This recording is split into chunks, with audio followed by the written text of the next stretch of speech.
자, 반갑습니다. 저는 종로 이패스 아카데미에서 관광통역 안내사 강의를 담당하고 있는 김열구 강사입니다. 여러분 반갑습니다. 중국 관광객들이 특히 최근에 많이 증가하는 바람에 중국 관광통역 안내사가 굉장히 각광을 받고 있습니다. 그래서 많은 분들이 응시를 하고 있는데요. 지난 2015년 4월 4일 날 시험은 굉장히 좀 어려웠습니다. 그래서 예년에 비해서 한 500명, 400명에서 500명 정도가 덜 합격하셨죠. 그죠? 적게. 그래서 면접이 좀 수월해졌다는 얘기가 있는데, 제가 오늘 여러분 앞에 나선 이유는요, 간단한 몇 말씀만 드리려고 합니다. 이유는요, 관광통역 안내사 시험을 합격하기 위해서 여러분들이 전략을 세우고 계시냐고 묻고 싶어요. 전략이라는 건 시험에 합격하기 위한 어떤 계획인데요. 저는 여러분들이 알다시피 이렇게 4과목 중에 이 위에 있는 2과목을 특정 과목으로 삼아야 된다고 제가 말씀드리고 싶습니다. 왜 그러느냐? 이 관광자원에서라고 관광학 개론은 범위가 무한정이에요.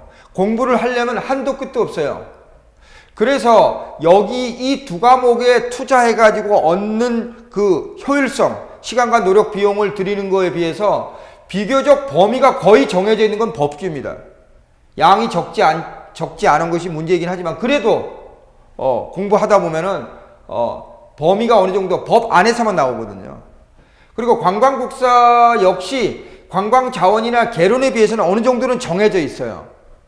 그래서 물론 공부를 이제 제일 많이 해야 되는 과목이긴 한데, 그래서 자원 해설이나 개론에 들이는 노력보다는 국사나 법규의 노력을 투자를 해서 우리가 합격증을 얻자는 거죠. 그래서 그러면은 특히 관광국사는 여러분이 알다시피 나머지 3과목에 비해서 배점이 2배입니다. 즉 관광국사에서 한 문제를 틀리면 다른 3과목에서 각각 2문제씩 틀리는 거죠. 그러니까 예를 들어서 관광국사 한 문제 틀렸다면 법규에서 2문제 틀린 거하고 똑같고, 또 해설, 개론에서 2문제 틀린 거하고 똑같다는 얘기예요. 그러니까 다른 과목의 배점이 2배라는 거죠. 당연히 관광국사를 못 보고 합격한다, 시험을 잘 못 봤는데 합격한다, 좀 어렵죠. 그죠? 어렵습니다. 그래서 이 관광국사가 가장 득점 과목으로 1순위로 잡아야 될 거예요. 그 다음이 범위가 정해지는 법규. 법규 중에서도 관광진흥법 빼놓고 나머지 4개의 법규가 있어요. 그 법규를 이잡듯이 해야 돼요. 그렇게 하면은 관광진흥법에서 나오는 문제의 반 정도에서 조금만 더 넘게 맞으면 좋은 점수를 맞을 수 있거든요.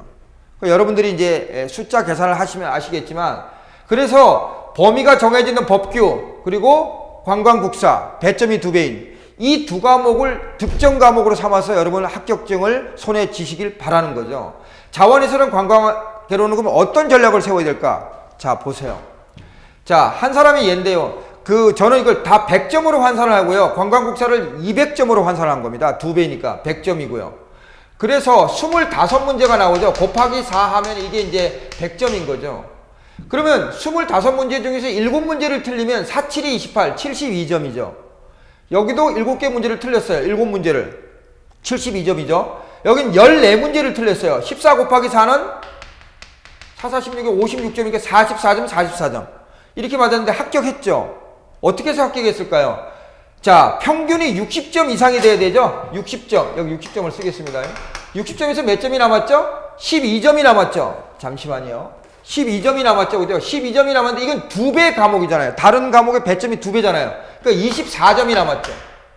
12점이 남았는데 곱하기 2니까. 여기는 그냥 12점이 남았죠. 그럼 모두 몇 점이 남았죠? 36점이 남았죠. 36점을 각각 나눠주면 되죠. 2개로 나누면, 2로 나누면 뭐죠? 18이죠. 18점씩 더하면은 60점이 넘죠? 그러면 합격이잖아요. 자, 25문제 중에 14문제를 틀려도 된다는 거죠. 14문제를 틀려도 돼요. 그러면 관광자원에서라고 관광학개론은 어떻게 하느냐? 어떻게 해야 되겠어요? 한 50점에서 60점 정도, 최저. 뭐 사실 60점 이상 나오겠지만, 그래도 50점에서 60점, 겸손하게 얘기해서 그렇게 전략을 세우셔야 돼요. 범위가 무한정이거든요. 어떤 사람은 이거 면접에서 많이 물어보는 게 관광자원해설인데 그렇게 해도 될까요? 면접 때는 또 제가 따로 말씀을 드릴 게 많아요. 그래서 걱정 안 하셔도 돼요. 그래서 관광자원에서 관광학개론 이렇게 보세요. 우리가 웬만큼 공부를 했는데 25문제 중에 반 이상을 틀려서도 합격을 한다. 그런 전략을 세우셔야죠. 자, 여기에 한 예를 더 말씀드리겠습니다. 이분이요, 거의 제가 가르친 분의 합격한 분 케이스하고 좀 비슷한데, 뭐 또 완전 똑같지는 않지만, 이분은요, 국사에 거의 올인을 했어요. 80점이 나왔어요. 5개를 틀렸어요. 그러면 20점이 남죠. 곱하기 1을 하니까 40점이 남죠. 이분 보세요. 법규도요, 10개나 틀렸어요. 그랬는데 60점이 나왔죠. 그럼 이거는 합격 점수잖아요. 근데 이게 합격 점수에서 40점 남았죠. 이거는 계산이 되나요? 근데 여기 20점씩 나눠줬단 말이에요. 그럼 60점이 넘었잖아요.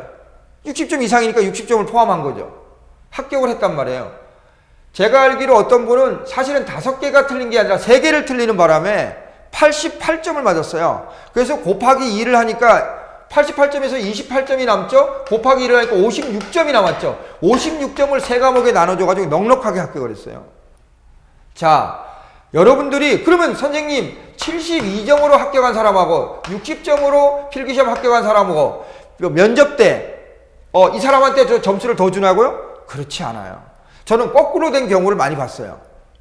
필기 성적이 좋은데 불구하고 면접에서 떨어지고 필기 성적이 낮은 60점대 사람이 합격을 하는 걸 제가 실제 사례로 많이 봤거든요.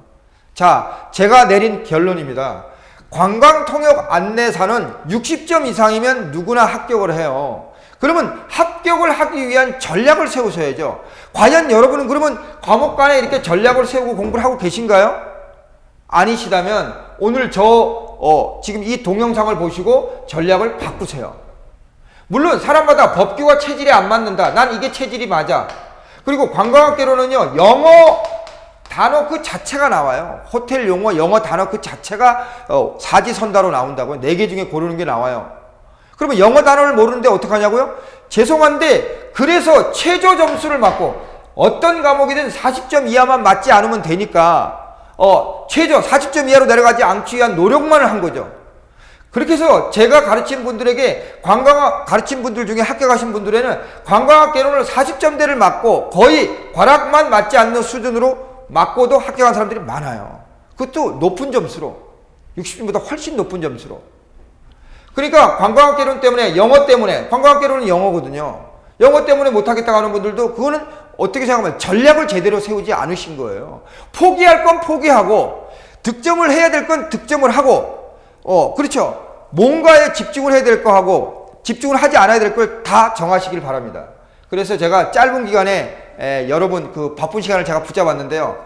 제가 하시는 말씀을 잘 염두에 두셔서 여러분들이 준비를 하시기 바랍니다. 저는 종로 이패스 아카데미에서 관광통역 안내사 강의를 하고 있습니다. 그래서